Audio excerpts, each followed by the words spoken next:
আজ আমাদের সবচেয়ে বেশি গুনাহ আমাদের নজরের গুনাহ। আর এই নজরের কারণেই ধীরে ধীরে প্রত্যেক মানুষ যখন চোখ দিয়ে গুনাহ করে, এই মোবাইলে নারী দেখে, ছবি দেখে, উলঙ্গ দৃশ্য দেখে, হারাম নাজায়েজ ছবি দেখে, রাস্তায় দেখে বেপর্দা বেহায়া নারী দেখে, নিজের আত্মীয় স্বজনের থেকে হোক আর রাস্তার মহিলা হোক, প্রত্যেক মানুষের চোখে যা দেখে হারাম তা অন্তরে আইসা জমা হয়। আর অন্তর থেকে ধীরে ধীরে পরিকল্পনা, প্ল্যান, প্রোগ্রাম বাড়াইতে বাড়াইতে বাড়াইতে বাড়াইতে একসময় লজ্জাস্থানের দ্বারাও জিনা এবং ব্যভিচারের গুনাহ হয়ে যায়।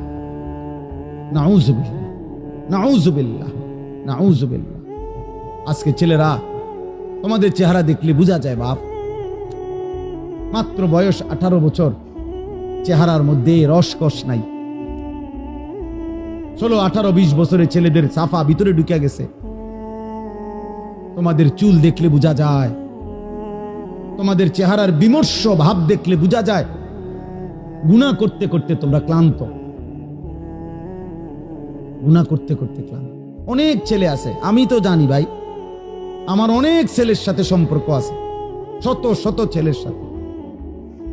ওরা নিজেরাও বলছে হুজুর মাঝে মাঝে গুনাহ করতে করতে ক্লান্তি, অর্থাৎ মোবাইল দেখতে দেখতে আর ভাল লাগে না, তো এমনি হাত টানা দিয়া মানে শুধু শুধু টানতেছে, মানে আর ভাল লাগতেছে না, ও কি করবে? আহা, তার জবান দিয়া তো আল্লাহর নাফরমানের শয়তান তারে এমন মোহর মারিয়া দিছে, 2-4-10 ঘন্টা তো এই নাফরমান মোবাইলের এই দৃশ্যগুলো ছাড়া, মোবাইলের আর বন্ধুদের আড্ডা ছাড়া একটা বার তার মুখ দিয়ে আল্লাহ এই শব্দটাও বাইর হয় না। এই জানোয়ার সুখ পাবে কেমনে? এই হাইওয়ান সুখ পাবে কেমনে? ও তো ভিন্ন কিছু জানেই না, ও তো সেজদার মজাই জানে না, ও তো আল্লাহকে ডাকার মজাই জানে না, ও আল্লাহর রাস্তায় দান করার মজাই জানে না, ও আল্লাহর ইলম দ্বীন শিখার মজাই তো জানে না।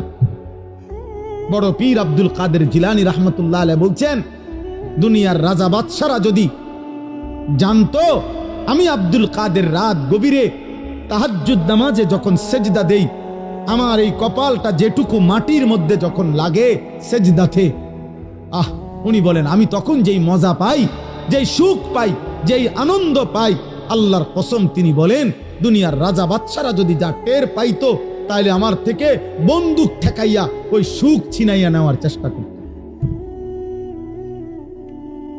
আলা বিযিকরিল্লাহি তাতমাইন্নুল কুলুব। রব্বুল আলামিন বলেন আমি ওয়াদা দিলাম আমার বান্দা যখন আমাকে ডাকবে আমি তার